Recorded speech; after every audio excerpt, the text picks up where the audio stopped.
Good. Happy Friday morning, February 26th, 2021.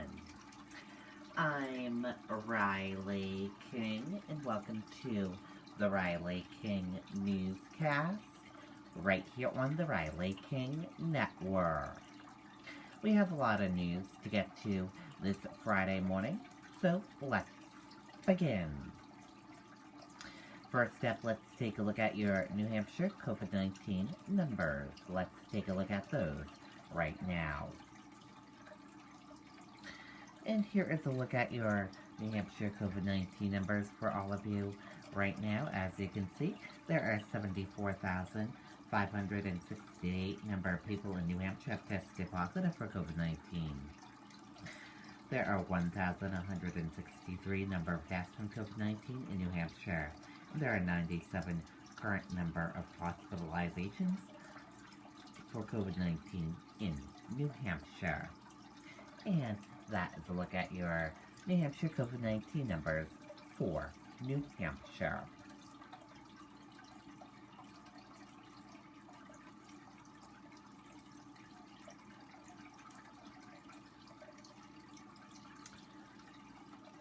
COVID-19 hospitalizations decreased to less than 100 in New Hampshire. Positive trends continue, leading state to consider adjusting restrictions. Let's take a listen to that video from WMUR News 9, Mike Cronin.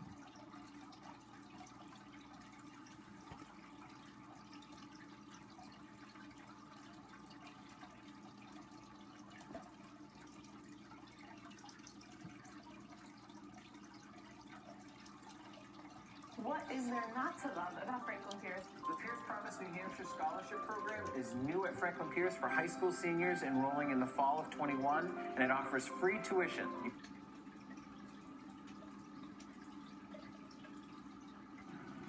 And Gene, those numbers have been so encouraging that Governor Chris Sununu says his team will be looking in the months ahead at those numbers and seeing where exactly restrictions may be eased in New Hampshire.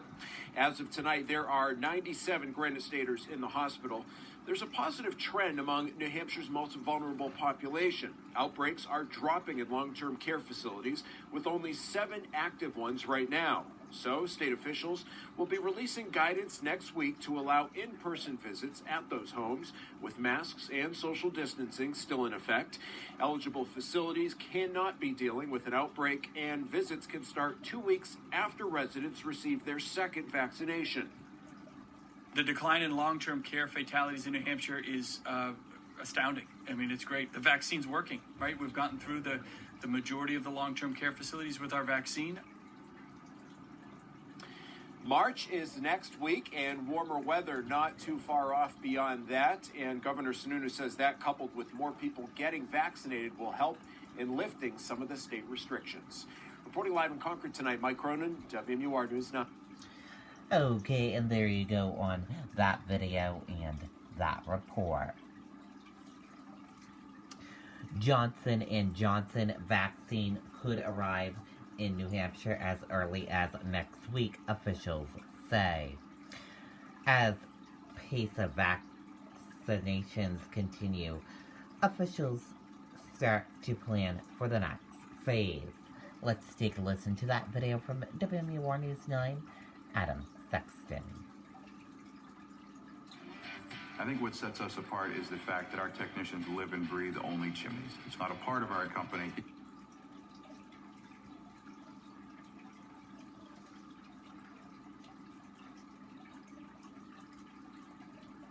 December 15th, that historic first dose of the COVID-19 vaccine given in New Hampshire to an ICU nurse.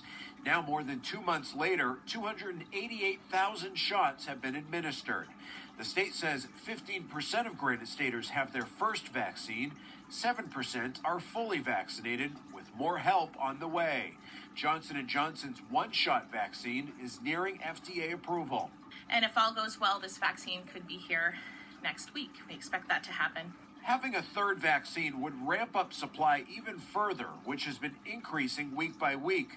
with more than 30,000 first doses of Moderna and Pfizer expected next week. No matter what vaccine you get, we're really protecting the most vulnerable against the most severe symptoms. State officials say the new Johnson & Johnson shot does just that. 85% effective at preventing severe COVID-19, and then, over 95% effective at preventing hospitalizations and deaths. And logistics are being finalized in the coming weeks to vaccinate school staff in phase 2A, likely in early April. We've looked at everything from having vaccinations kind of run out of the SAUs, the districts themselves. We could do it through the public health networks. One of the things that we're looking at is, do you really want to vaccinate an entire school at once, or do you break that up into chunks? And when you get your vaccine, you don't get to pick. You'll be offered whatever vaccine is in supply that day. The governor says you could always say no, but then, of course, you'd have to go through the hassle of rescheduling. Reporting live in Concord, Mike Cronin, WMUR News Now. Okay, and there you go on that video and that report.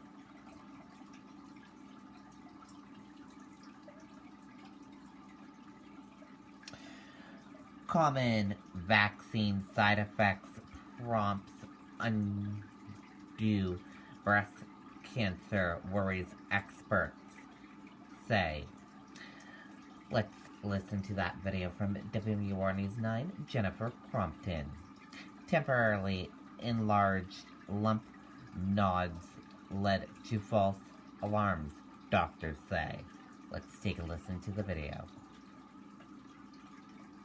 What is there not to love about Franklin Pierce? The Pierce Promise New Hampshire Scholarship Program is new at Franklin.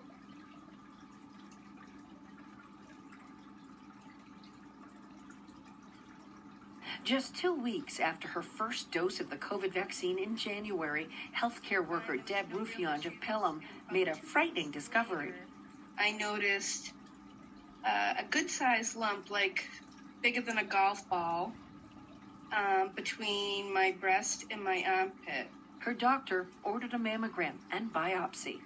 It was scary, and then it came back vaccine-related. Dr. Marina Feldman of the Elliott Breast Health Center says one side effect of the vaccine for both women and men can be enlarged lymph nodes under the arm that received the shot. Deb is not her patient, but Feldman says breast radiologists across the country are seeing false alarms in annual screenings, including at the Elliott.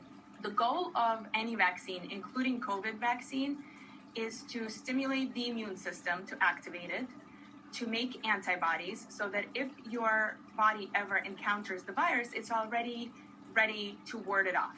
To help avoid unnecessary tests and anxiety, the National Society of Breast Imaging now recommends that annual screening mammograms be scheduled before the first shot or 4 to 6 weeks after the second shot when feasible. We here at the Elliott Breast Center, we have actually reached out to all of our patients, and we're in the process of continuing that now, to just educate them that there is a possibility of you being called back. And so we're giving them the option of rescheduling. Now, recommendations are for those annual screenings only. Anyone with concerns that has scheduled a mammogram shouldn't delay their care. And lymph nodes that remain enlarged after 4 weeks after the vaccination, well, those folks should contact their doctors. We're live in Portsmouth. Jennifer Crompton, WMUR News 9. Okay, and there you go on that video and that report.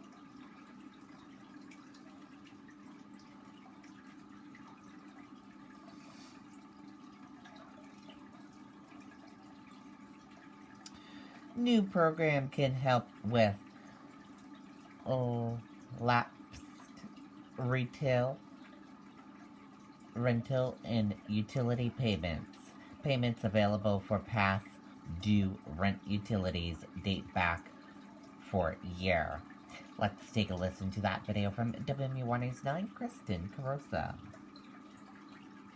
What is there not to love about Franklin Pierce? The Pierce Promise New Hampshire Scholarship Program is new at Franklin.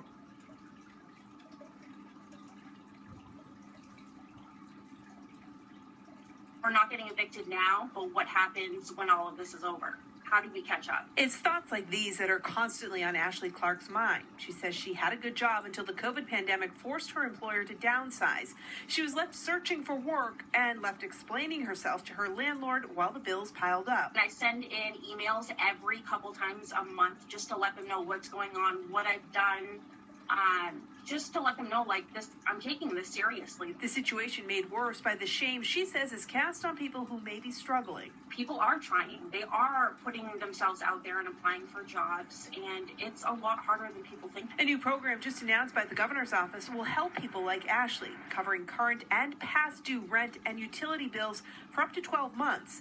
Nick Norman of the Apartment Association applauding the much-needed help. With the eviction moratorium and the inability to get the non-payer out and someone else in, it's financially devastating. At least one person in the home must qualify for unemployment benefits, had their income reduced, have financial hardship due to COVID-19, and meet certain income requirements. Landlords as well as utility companies can apply on behalf of renters and bill payers. We think it will be a big positive game changer to have landlords be able to assist in the application. It's not quite as robust as we'd like, but it is a huge step forward. I'm Nicole Lally, WMUR News Now. Okay, and there you go on that video and that report.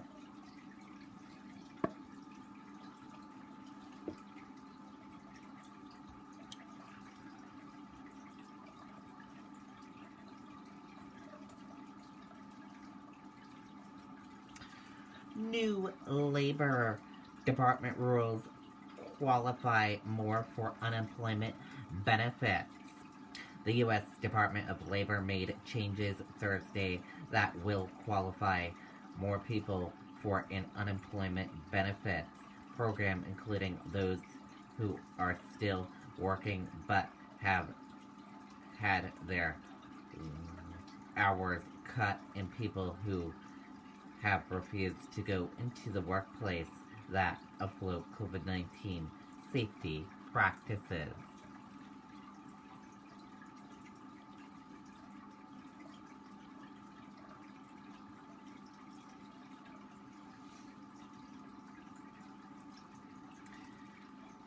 U.S. carry out airstrike against Iran-backed military in Syria.